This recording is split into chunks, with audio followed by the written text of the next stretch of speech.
Hello and welcome to today's episode of Platinum Talks Wealth. Emmy-nominated journalist Jennifer Rogers Markwell changed gears in her television career when she realized the need to help women make sense of investing. She regularly hosts educational workshops to empower women and others to take charge of their financial future. Now, join your host, Platinum Wealth Management President Jennifer Rogers Markwell, as she leads us into the world of money memories, money infidelities, and how these can mold our relationship with our personal finances as adults. Let's dive into today's episode.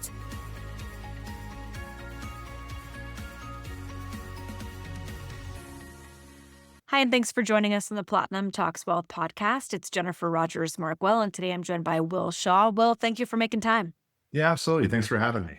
Of course. Well, tell me all about you and why you do what you do.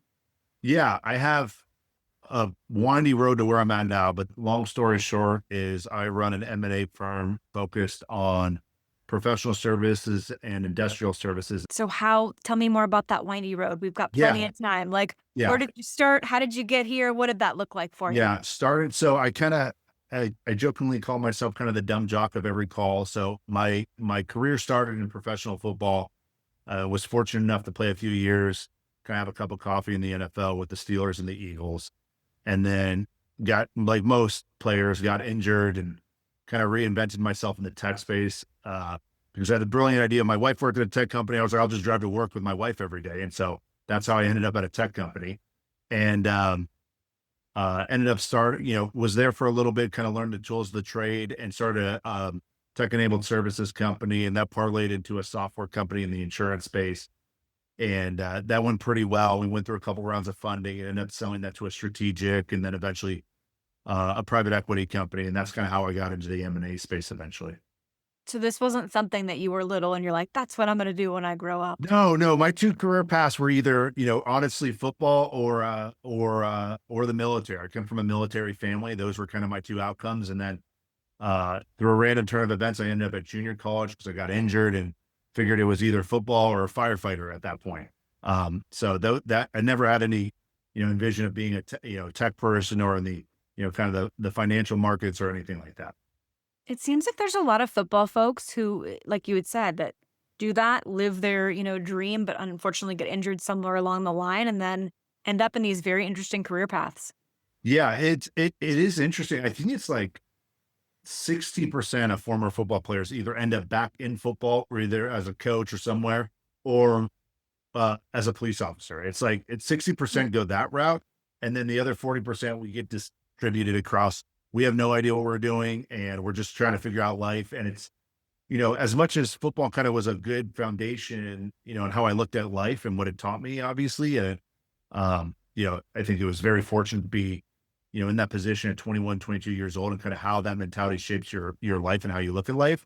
But I really had no work experience. I never had a real job. So I kind of jokingly say my first real job was after football was working at a tech company. And I was 24 years old, 25 years old. And that was the first time I ever had a quote unquote real job and understood what that looked like. So I felt very behind in terms of my professional career. It's interesting how, and I use this analogy, I feel like way too much probably, but the river analogy, right? When you're in the river and you think you're going a certain way and you can fight it and go upstream, which isn't comfortable. You can stand there and have the water hit your back, which also isn't comfortable.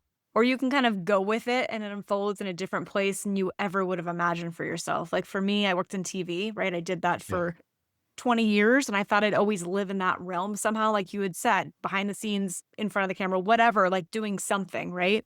And then transitioned into finance after my grandpa passed. So I never would have put myself here in a million years, but I'm so grateful for the journey that I've had. Yeah. It's funny. I mean, I know you might overuse it, but I resonate with it because I felt like I fought trying to figure out what I wanted to do in my life. And as soon as I just kind of let it ride and just, kind of just took me through this winding path of had a corporate job for a year on my own as an entrepreneur in the tech space, not in the tech space. And now has kind of just let that continue to evolve and, it was a shift of the NFL was my destination. That was the ladder I was climbing. And now the shift in life is hey, there is maybe no destination that I'm really trying to achieve. It's just kind of, just kind of enjoying the journey wherever it does take. Yeah, and new mountains appear along the way, right? Like, that's what's Right. cool about it. Yeah, absolutely. Yeah, Absolutely. super grateful. Thank you so much for sharing. Yeah. Yeah. So, another thing we talk about on the podcast are money memories. What's a Yeah. money memory that you have from younger years or teenage years or even when you were little that helped mold your relationship to money now as an adult? Yeah. I grew up in the inner city of Baltimore, Maryland. My mom was like a nurse. My dad worked for the government. I never, I grew up with like the mentality of like a job's worth doing, it's worth doing right. I didn't grow up. I don't know if I grew up with a lot of money lessons or not. I don't really remember, or I choose. I just don't know. But what I do remember is like my parents really instilled with me a mindset of like, if you want to say you're going to go play professional football, you can do it. Like my parents were supportive and kind of, not that like we could go do whatever that meant, right? Like I didn't go to a bunch of football camps or different things like that. But like they were like, hey, whatever you want to do, go, just work hard. Just be the hardest worker in the room. And I think that's like the real benefit my parents taught me. It wasn't really about necessarily like money, except for that my dad was really passionate, telling me it's not about what you make, it's about what you save. And that really did stick with me. Like I was probably the only person in the NFL my rookie year that didn't have a car. I had no car. I lived at the Marriott Hotel at the Philadelphia airport for 6 months because I just refused to try to spend I just wanted to spend as little money as possible because I didn't know, I don't know if this is super healthy, but I just didn't know how long it was going to last. Like I was there one day and I got cut like a total of 13 times in 3 years. So I never knew if I was going to get paid the next week or not. So I kind of, made financial decisions based off the idea of like, it may not ever continue. So I don't know. But that's so smart, though. I mean, so smart that I feel like the nuggets that you had, but your path, I mean, looking at other colleagues and even talking to other colleagues, right? You see Yeah. the money come in and you don't know how long that's going to last truly or how long you're Yeah. going to be, hot. But at Yeah. the end of the day, like, I feel like you did it the right way by being a little concerned, but like being really thoughtful about it. Yeah, and I think I want to give credit to the NFL. They did a really good job with like the rookie symposium and like the classes they made us go through was like, we brought in, whether you choose to listen or not, but I think it was something like 60 or 65% of everybody that played in the NFL goes bankrupt at some point. And so I was just very afraid of that. I also, again, not ever making a paycheck in my life. Like I had no idea what it was like. You get paid every week in the NFL. So you get paid every Tuesday. And so you just assume you continue to get paid every Tuesday.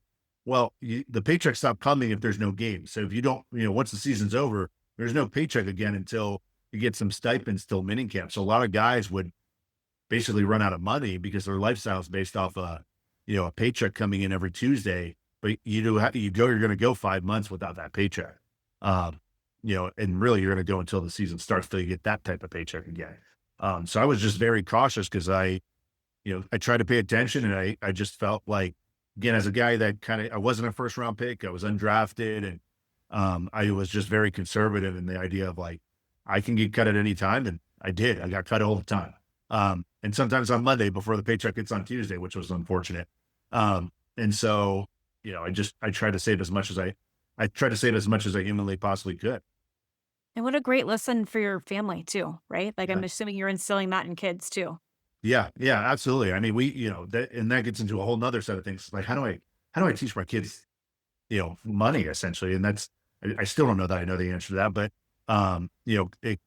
it's kind of followed me along in how I look at, life and, there's going to be good times and maybe not good times. And, how do you prepare for that? You are listening to the Platinum Talks Wealth podcast.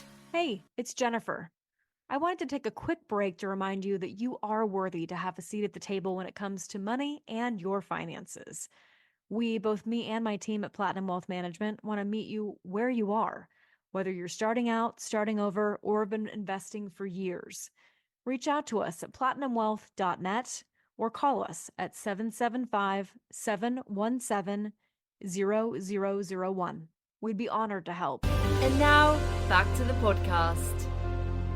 And how do you, financially, especially as my own income's grown, as my career's grown, how do I navigate those waters? It's something I've, probably, try to think through quite a bit and try to, struggle at different times and try to really be thoughtful about. Yeah, no, thank you so much for sharing that. And that's awesome that you're having those conversations with your family. And I feel like we always want what's best for the younger generations, right? To be able to lift them so they don't make the same mistakes we made, but hopefully they learn from our journey along the way too. Yeah, yeah, yeah, absolutely.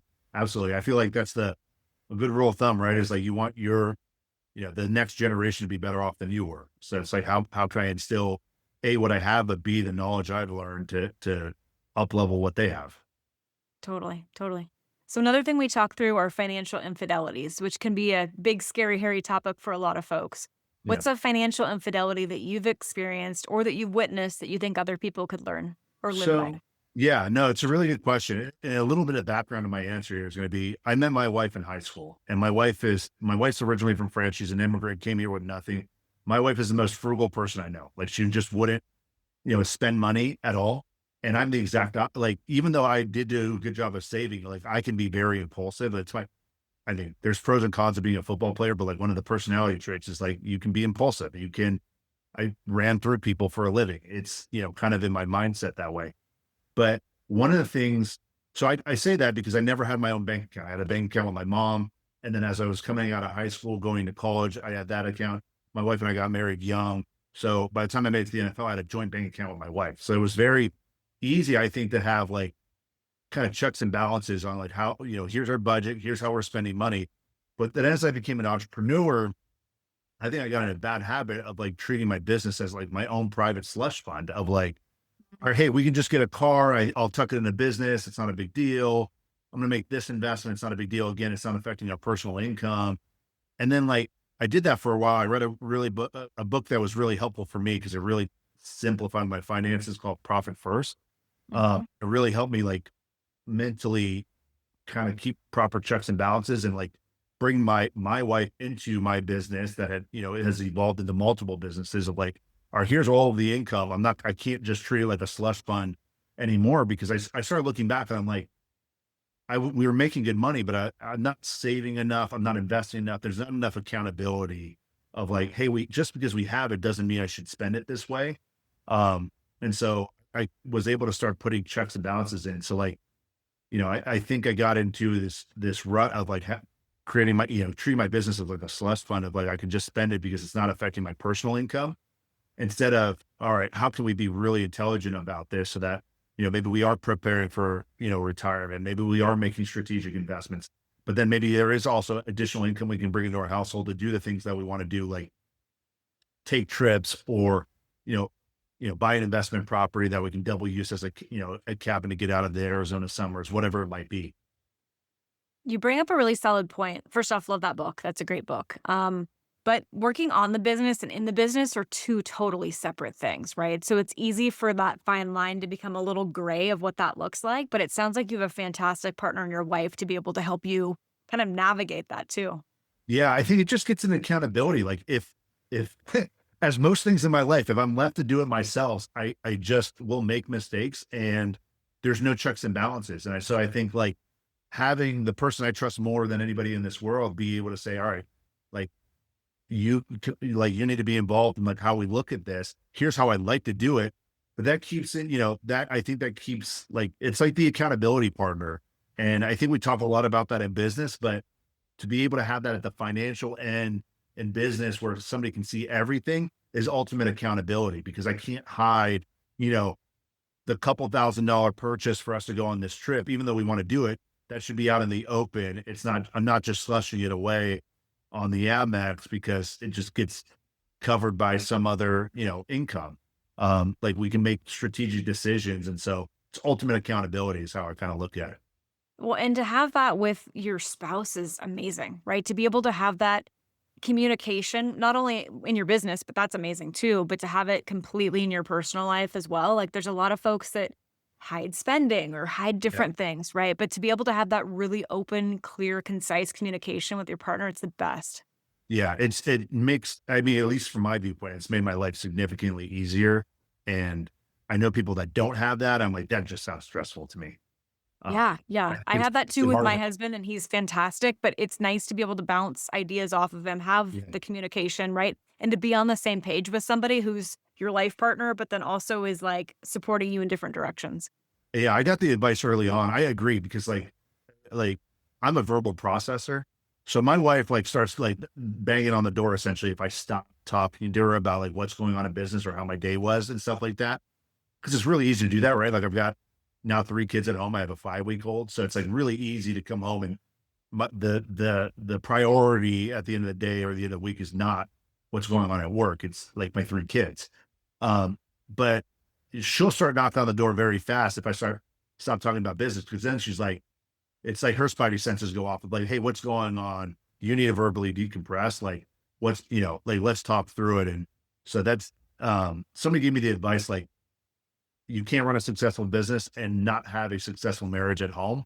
If you're married, like you need to be, those two go in tandem. Like it's very, very rarely the advice I got was, do they see successful business, but not a successful marriage? Like those two tend to go together. And so, I think having my wife involved in kind of being almost like my verbal processor has been helpful. And the times that I don't, that's where I've always seemed to struggle the most. I've never thought of that, but that's so true, right? That's Yeah. so true. Yeah. Yeah. I think it's really hard to do. Like, I think it's really hard to be good in business and not have a good marriage. Like, I think those two kind of go hand in hand. Yeah, otherwise you're struggling with something behind the scenes, which overlaps anyways. So, I mean, it's got to be Right. solid in both. Yeah, for sure. Yeah, that's great. So, I always ask, what are tips and or tricks that you use to utilize money differently in your own household? And I feel like you've already shared that a little bit with your communication with your wife. Yeah. What else do you do? I mentioned the book Profit First, which is so funny. So I don't touch our personal finances. My wife has always managed it. And I know everybody does their household differently. Like that just takes such a stress off me. So I'm already thinking about like our business finances. Like that's enough for me to manage every month, let alone our personal. But what was funny is I went through Profit First. This has got to be like almost 10 years ago at this point. But my wife runs our personal finances almost identical when I shared like how I wanted to start running my business finances. So like just having, for me, being able to have like a process to follow financially has been extremely helpful. Like, I think that's always been helpful. And then the second thing I've done is I'm not a Dave Ramsey guy. I'm not like an anti-debt person. I've leveraged debt very well in some of my investments, especially with business acquisitions and things like that. But one thing that's been really helpful is, we've always tried to keep, a little bit of an operating budget, obviously like, hey, whatever our expenses, that's what we want to have in our personal savings. But on business, I've always kept like this 90-day runway. Like if my expenses are X amount of dollars a month, I'm going to keep 90 days of that at all times. So that way I have, maybe 1 month in savings. On November 1st, I moved over our entire operating budget into our expense account. And then I've already got, December income money already sitting in my income account ready to flip over on December 1st. So now I'm working basically on January revenue, January expenses right now. And I've got a padding of savings. But what that's done for me is that's allowed me to be opportunistic when we want to make investments. We want to, maybe there's an opportunity we found out about to try a marketing campaign, or there's an investment we can make in a business we found, or we did something for a client or a partner and we want to make an investment. That's allowed us to be very opportunistic by having kind of that 90-day horizon. And it's really paid off. We've made some of our best investments because it wasn't a massive check, but we were able to dip into our, 90-day kind of threat, cushion to go make that type of investment where maybe we didn't have an investment already ready to go. And it's paid off tenfold. And, that's been very helpful, but it also keeps kind of the stresses off, especially in the holiday season when we're kind of, entering a more expensive time of the year anyways. Well, super smart to have that buffer because I feel like, for folks that are listening that don't have businesses, right? The flip side would be like your emergency money. It's your Right. first line of defense to go to. You're giving Yeah. yourself a buffer behind the scenes. With businesses, yeah, I agree. At least 3 months as a buffer so you can keep things kind of moving in the direction, if not even more in some cases. And then Right. on the personal side, same thing too. Minimum of 3 months emergency money. So if things Yeah. hit the fan in your world, that's your first line of defense. Yeah, 100%. I mean, we use credit cards just to manipulate points. Like I try not to carry consumer debt. Like I'm passionate about not considering carrying consumer debt. Business debt is a little bit different if I'm leveraging it. But we try not to carry consumer debt because, like our home is 20 some years old. I've got a roof that's eventually going to need to be replaced. Like we did We live in Arizona, so of course our AC unit goes out in summer where it's like, it's not 6 or 7 grand a repair. It's probably going to be 15 grand a repair. So it's, being able to have the cushion to absorb those blows has made my life less stressful. And that's been a really big thing to me is like, if we have the budget to live the lifestyle we want to live, then it's not about expanding that budget to kind of just so we can get a little bit nicer of a car or a house or whatever. It's about how can I eliminate more stressors in my life? Because if I don't have to stress out about the HVAC going, then I don't have to stress out about it. That's great. Like that's probably the most expensive thing that could happen to me that doesn't go through insurance. So if I don't have to worry about that, then that's great. Now I'm not stressing about money on my day-to-day lifestyle, which is, with 3 kids running around, we're trying to do a bunch of different things. I don't want to have to worry about that. Yeah, you've got more priorities with the 3 little ones, right? Yes. Yeah, for sure. Well, thank you so much for making time to chat. I so appreciate it. Yeah, absolutely. I really appreciate it. I think what you guys are doing here is awesome. Thank you. Thank you. And hopefully those of you listening and or watching will join us in the next Platinum Talks Wealth podcast.